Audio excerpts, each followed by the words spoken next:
Hey everyone, welcome back to another episode of the 2020 season reviews for Blue Abroad. I'm Joe, and today I'm excited. I'm pumped. We've got Jack Martin, and what a season this guy had! Unbelievable, straight off the bat, and we'll get to that. But first, I want to take it back to the 2019 off season. I think we were all a little bit nervous when the trade period ended. We had that final day that was just absolute chaos for us Blues fans.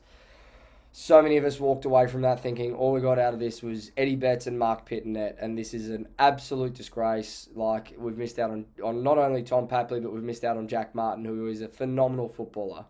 Um, we knew that the option for the preseason draft was there. It's the only option we had at that point, but there was that threat that the Suns could always take him, and there was talk in the lead up that they'd been talking to him, try to convince him to stay. Thankfully, on preseason draft night, he got through to us. We signed him for nothing in terms of picks. It was a 5-year deal at 600K a season, as reported. Could be more, who knows? But he's worth every penny. I don't care what we're paying him.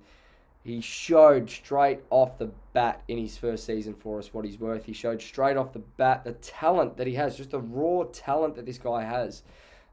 He's played 100 games now. He's 25 years old. He's that really important mid-forward connector. His ball use is just silk. It's absolute silk. He reminds me of a Chris Yarran in the forward half, just without the pace that Yarran had. He's quick. He's phenomenally quick, but Yarran was just on another level. But he's got that silk where he can hit up targets inside 50, and he showed that especially in the first half of this season. But not only that, he kicks goals himself. And, I mean, we might as well get to it. The opener in round one, it was in front of an empty crowd. It was a little bit different, a bit eerie, but didn't stop him. Didn't stop him. He treated it like a blockbuster. He came out of the blocks just bursting with energy. Kicked 4 goals on debut. When was the last time we traded for a player or drafted a player and they kicked 4 goals on debut? So, although we lost and we were down 50 points at one point, it was a very dour night for the majority. We did kick back late, but this guy, just from start to finish, absolutely lit up the MCG. Lit it up. And I was out of my seat almost every time that he had the ball in his hands. He just showed how exciting he can be and how dynamic he is, and the ability that he's got to weave that goal of the year nomination that he got, where he it looked like he was going to get tackled, chased down, got away from it, and snapped around his body under immense pressure. So it was good to see him come out of the blocks flying. Obviously from there, he did go on with it. He really did. He was injured a couple of times throughout the season, which sort of stagnated his consistency in a sense. But when he was on, he was on. He was just on. He had another game against the Bulldogs where he kicked a couple of goals, had 3 goal assists, I think, from memory, took home the 3 Brownlow votes. You know, a lot of people would argue that that's his best game for the season. He had so many performances, and even if it wasn't a complete performance, there were moments that mattered, that he made matter, and it changed the flow of a game. Just off his own boot, where he'd hit up a pinpoint pass inside 50, or he'd kick a goal out of nowhere. He'd get himself into a position where he could open the game up just through, like I was saying, those mid forward connecting kicks.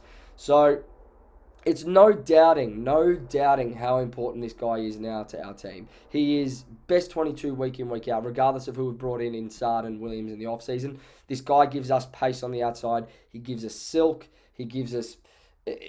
His kicking efficiency was something like 68%, which is still phenomenal in the context of our team, because we are terrible in that stat. So any improvement on our average is good. But if he can take that to another level in 2021, and if he can add to his goal tally, especially, he kicked 12 goals from 15 games, and 4 of those came in the first game, remember? So he kicked 8 goals outside of that.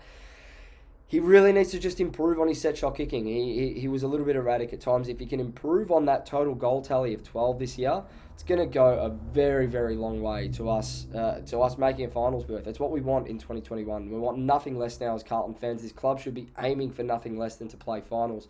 Jack Martin is an enormous part of that push. So I was super, super pleased with his first season in blue. I think he's got so much scope to improve as well, which is scary. I gave him a B rating for the season. I think he could have done a little bit more in patches if he continued on that round one form a lot more consistently. Probably would have been an A.